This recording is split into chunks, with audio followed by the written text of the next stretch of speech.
Today, the latest weapons, coupled with the fighting skill of the American soldier, stand ready, on the alert all over the world to defend this country, you, the American people, against aggression.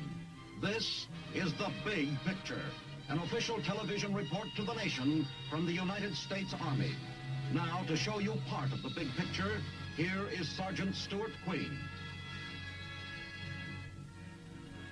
The fighting in Korea is over. The last gunshot of that epic struggle has long since echoed through the scarred hills, adding the final period to another chapter in history. Out of that struggle have come many accounts of great suffering and even greater heroism. But few of them can match the story you are about to see. For this is the story of the famous Indianheads, the men of the United States 2nd Infantry Division, and the vital role they played in Korea.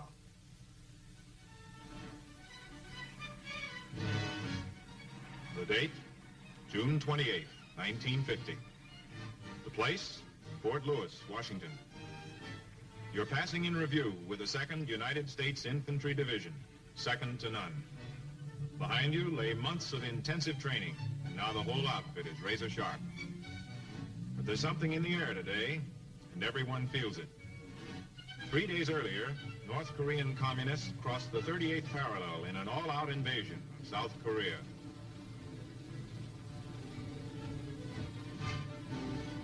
Yesterday, President Truman, with UN consent, ordered American air and sea power to aid the South Koreans. At this very moment, U.S. troops stationed in Japan were being alerted for combat, but they were few and would need support.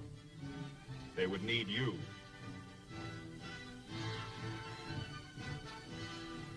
One month later, advance elements of the 2nd Division arrived at Busan, Korea. The first reinforcements to come directly from the United States. The situation at that time was critical. Overwhelming enemy forces had compressed the UN defenders into a tight ring around the port of Busan. Desperately holding the western sweep of this perimeter were understrength units of the 25th, 24th, and 1st Cavalry Divisions. Republic of Korea troops guarded the northern sector. 2nd Division troops were soon taking part in this heroic defense. The earlier arrivals were rushed to bolster 24th Division units along the Naktong River line, southwest of Daegu. This was the payoff for those long months of training. The communists had forced a bulge across the Naktong River. The newly arrived men of the 2nd Division teamed up with other units to flush the Reds out of the rice paddies and push them back across the river. By August 17th, the line was again intact.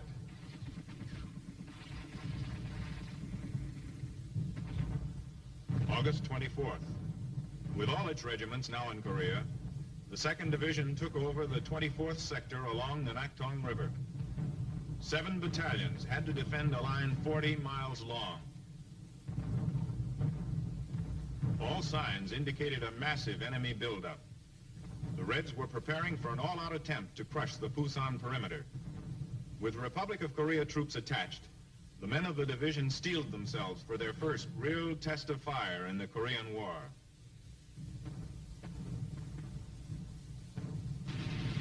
The attack came on August 31st. For a week, the enemy tried fanatically to push through the 2nd Division sector. The thinly held line bent and wavered under the pressure, but held. The North Koreans' last major effort to push us into the sea had failed.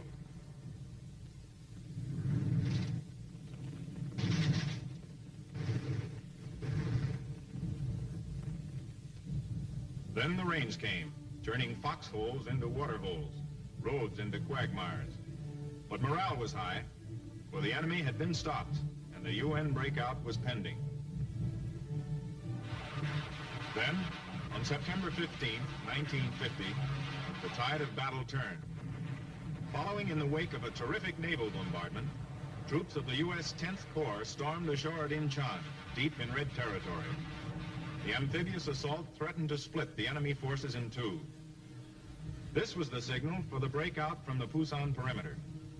After crushing heavy initial resistance, The men of the 2nd Division pushed across the Nakhtong River, the first U.S. soldiers to do so. One by one, the men and the vehicles made their way across the swollen river that had served them so well as a natural defense line. But that was behind them now. The time had come to take the offense.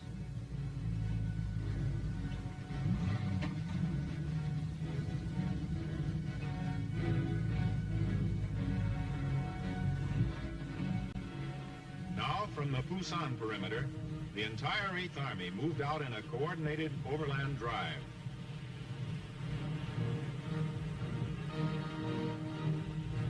The men of the Indianhead Division pushed northward, sweeping the scattered remnants of the once powerful North Korean army before it. Tank infantry teams spearheaded the drive, bypassing thousands of trapped North Koreans in the south.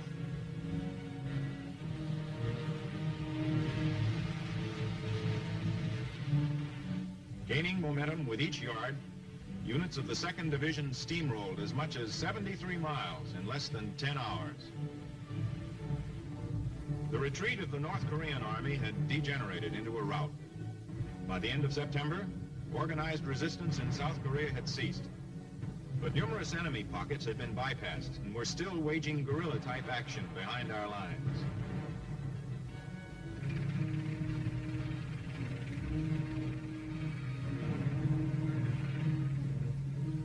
The men of the Indianhead Division began to fan out rapidly in search of these bands. Clearing out these pockets of resistance was slow and dangerous work.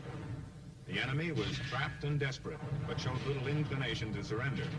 He had to be blasted out, hole by hole, hut by hut. The mopping up operations continued into October with excellent results. Before they were through, the men of the 2nd Division alone had killed or wounded almost 18,000 Reds, with another 7,000 captured. This represented 2.5 North Korean divisions.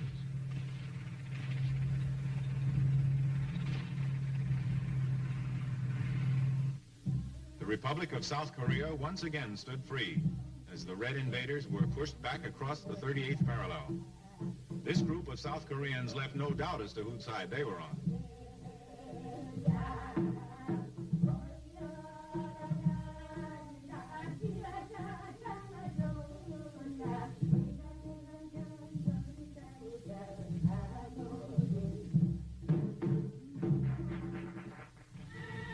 Meanwhile, the battle raged in the north. A special combat group dubbed Task Force Indianhead moved into Pyongyang under fire. Their mission? To secure the airfields and guard vital installations.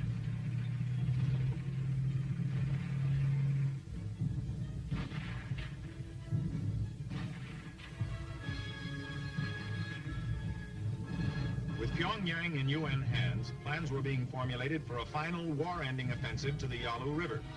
Hopes ran high that the war would be over by Christmas. But alarming reports were coming in from all sectors. Reports of Chinese troops massing along the Manchurian border. On November 27th, the reports became reality as thousands of Chinese troops attacked across the Yalu River. 5 Chinese divisions hit the Indianheads near Kunuri, succeeding in cutting them off from the rest of the 8th Army. The situation was desperate. Soon, every unit in the division was under fire. The weather added to their miseries as the temperature began dropping rapidly, but the worst was still ahead. While rearguard troops fought fiercely on all sides, the 2nd Division began a general withdrawal.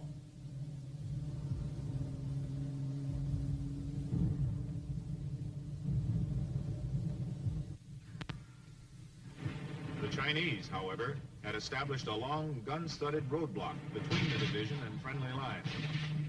At regular intervals along this fiery corridor, the columns came under the crossfire of Red machine gun traps. There was nothing to do but fight it out.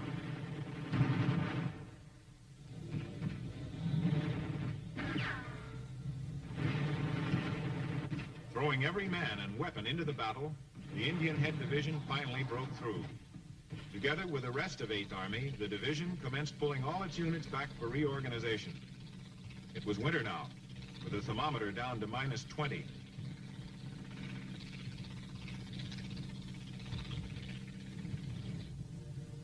By New Year's, they had reached the banks of the Han River near Seoul. The fall of the South Korean capital was imminent, as 18 full Chinese divisions poured down from the north. The fight around Kunuri had cost the 2nd Division nearly a third of its strength in casualties, but the warriors still had plenty of fight left in them. The men of the division enjoyed a belated New Year's dinner before starting south again.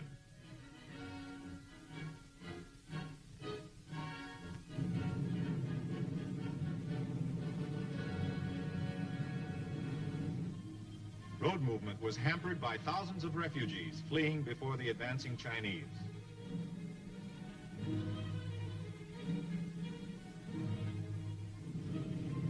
By mid-January, UN forces had reorganized along a defense line extending from Pyeongtaek, well below Seoul on the west coast, northeast to Wonju. It was toward Wonju that the 2nd Division now headed.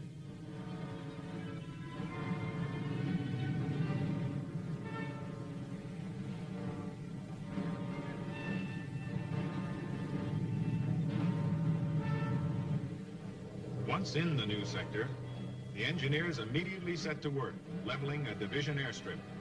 There was no time to waste. The Chinese were remassing their armed hordes for a new attack. The men of the 2nd Division knew this, but they were more aware of another factor, of the importance of Wonju itself. Wonju represented the right flank of the bulk of UN forces, the cornerstone that had to be held at any cost. Here, the Chinese would strike with everything they had in an attempt to envelop the entire 8th Army. Here, the men of the 2nd Division made their stand.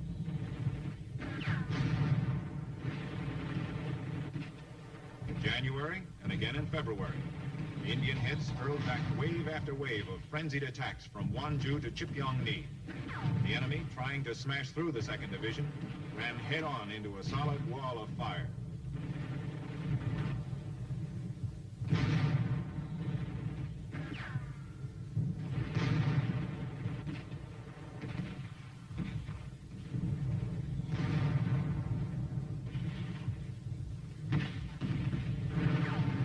Chinese winter offensive ground to a halt. The 2nd Division had stopped the Chinese for the first time since they had crossed the Yalu from Manchuria.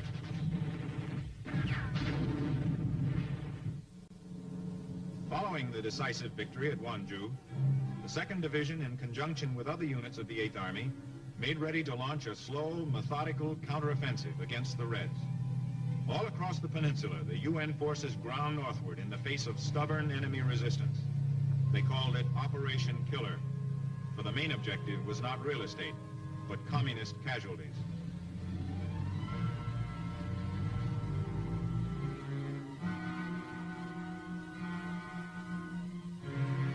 General Ridgway, the 8th Army commander, put it this way: "We are interested only in inflicting maximum casualties to the enemy with minimum casualties to ourselves. To do this, we must wage a war of maneuver, slashing at the enemy when he withdraws and fighting delaying action when he attacks." The men of the Indianhead Division did just that, and with great success.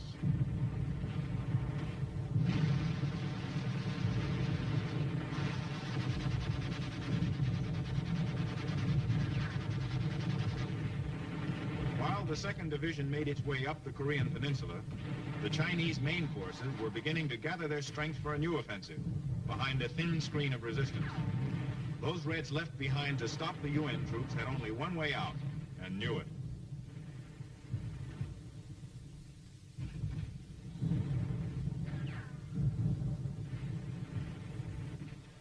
The enemy buildup continued, so that by mid-May, the Chinese were ready to turn the full force of their offensive power against the warriors in the vicinity of Inje.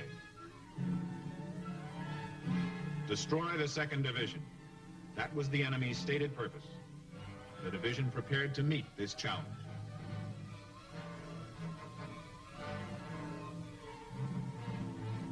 For 6 days, the enemy tried vainly to overrun the 2nd Division troops. It was to be the worst defeat suffered by the Chinese, as 19,000 casualties fell before the Indianhead guns.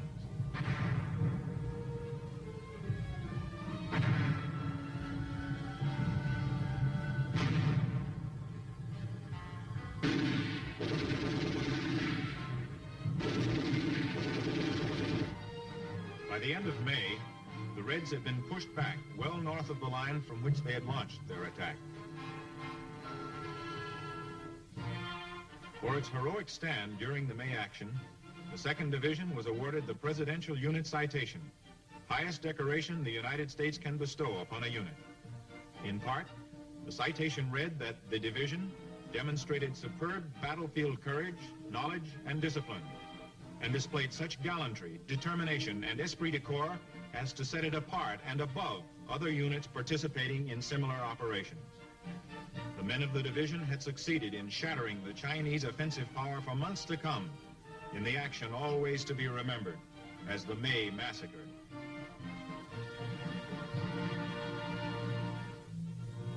June and July represented a change of pace for the men of the 2nd Division as they went into reserve for a well-earned rest. Some of the units were assigned guard duty at various prisoner-of-war enclosures, playing military nursemaid to an enemy who, but a few weeks earlier, had tried to destroy them.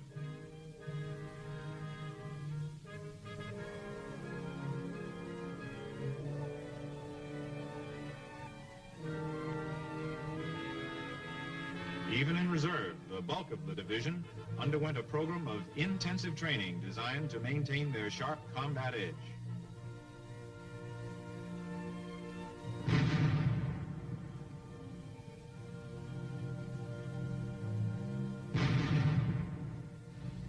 By late July, the division was again heading for the front, now well north of the 38th parallel. Meanwhile, significant developments were taking place on the diplomatic front. After the United Nations had crushed the Chinese spring offensive during the May Massacre, the Reds suddenly decided it was time to talk peace. Thus, on July 10th, at a place called Kaesong, UN and communist delegates met to lay the groundwork for armistice talks. Once again, hope ran high that the end of the war was near. The world waited anxiously while the delegates conferred. They didn't realize at the time that the communists intended to drag the talks through 2 years of propaganda speeches and impossible demands. No, the war was far from over in the summer of 1951, and no one knew it better than the men of the 2nd Division.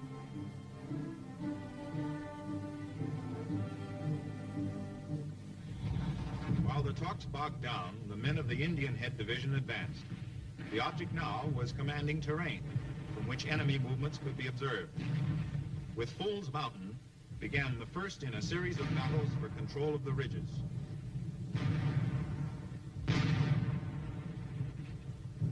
After thousands of artillery and mortar rounds were poured into the Red emplacements, 2nd Division infantrymen moved out to take the hill. The Indianhead troops found the enemy well entrenched. Resistance increased steadily as they neared the crest of the hill. Finally, Fool's Mountain was in 2nd Division hands.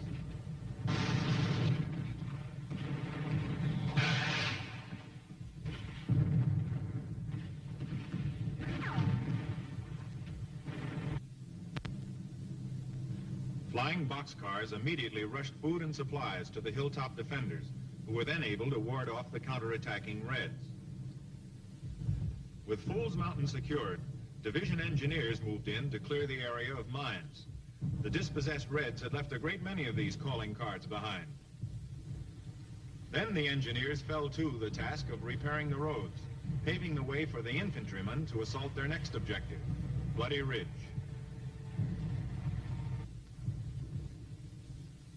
Once again, artillery, tank, and mortar fire overtured the attack.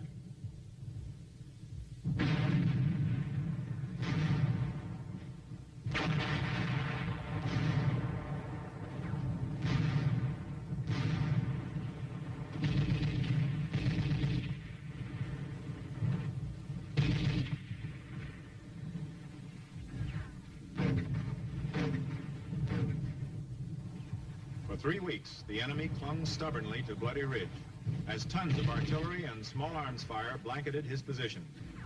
The battle for Bloody Ridge raged on throughout the hot month of August, as Indianhead units followed each other in attempt after attempt to capture the crest.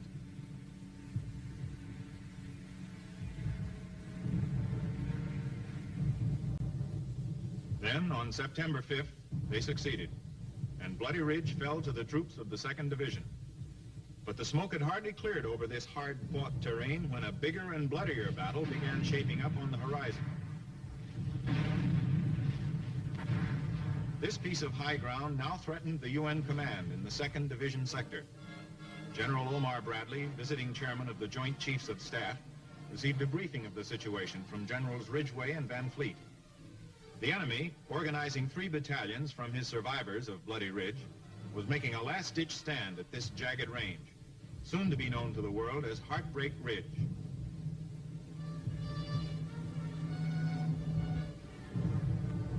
Indianhead tanks, still action-warm from the previous battle, loaded up and made ready to take part in the bitter struggle ahead.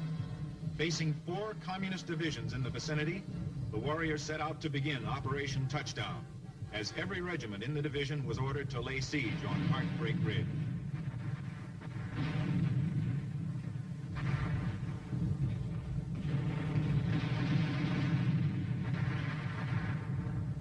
For a month, the siege continued as the Air Force teamed up with 2nd Division units to blast the Reds from the top of the hill.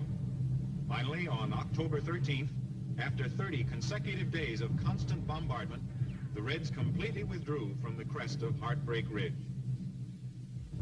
After a brief period in reserve, the men of the 2nd Division soon found themselves at the front again.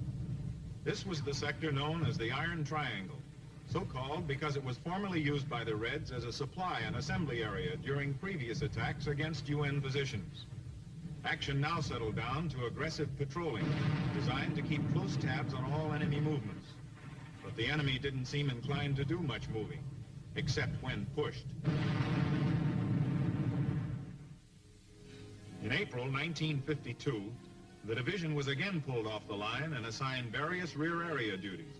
Some of the units assumed the thankless job of screening and guarding the die-hard communist prisoners on the island of Kojido.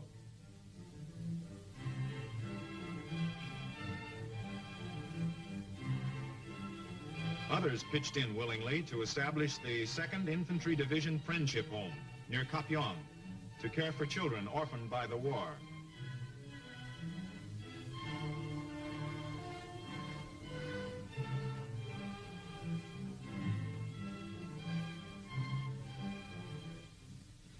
When they returned to the line in late July, the men of the Indianhead Division discovered they were sitting right on top of a keg of dynamite by the name of Old Baldy. The Reds wanted the barren mountain as badly as we did, and for the next 2 months, the crest changed hands several times. On August 1st, Indianhead troops were in possession of the crest. Then on September 18th, the Reds recaptured Old Baldy. Heavy air and artillery fire was immediately focused on the enemy.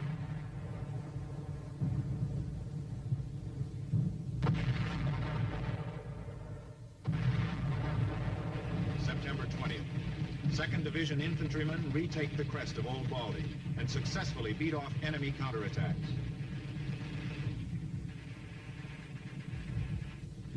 Indianhead troops dig in to stay. With Old Baldy once again in 2nd Division hands, the Reds shifted their attacks to the nearby ridges known as Arrowhead, Pork Chop, and T-Bone Hill. From October through December, the troops defending these 3 strongholds were under constant alert as the communists tried again and again to overrun the positions. Each time, the Reds were stopped and turned back short of the top, leaving hundreds of their dead and wounded behind to litter the hillsides.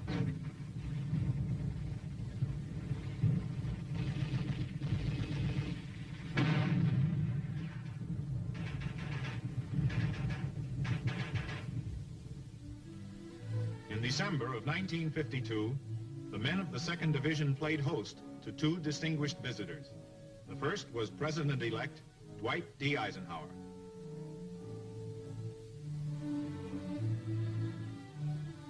Then came Francis Cardinal Spellman, who visited the warriors on Christmas Day. Later, the Cardinal held a Christmas Mass and ate dinner with soldiers representing each of the Indianhead units. All prayed that the war would be over by next Christmas.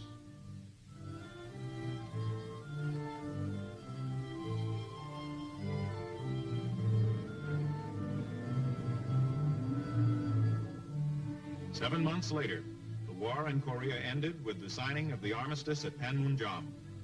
The United Nations had proven to the world its determination to defend free men against all armed aggression.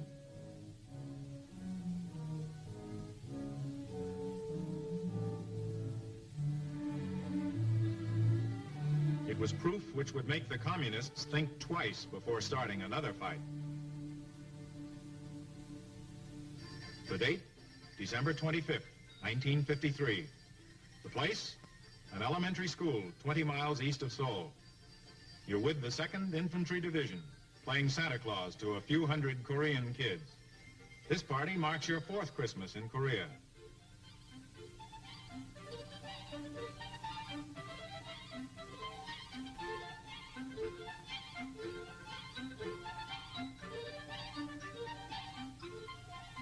These are the moments when you can forget names like the Pusan Perimeter, Kunu-ri, Wonju, Inje, Bloody Ridge, Heartbreak Ridge, Old Baldy, Arrowhead Ridge, the Pork Chop, T-Bone Hill, and the places in between. You're with the 2nd Infantry Division, and now, after 4 years in Korea, you're finally going home. Your job has been done, and done well. You know it, and so does the nation that had counted on you. You're with the 2nd United States Infantry Division, second to none, and proud to be aboard.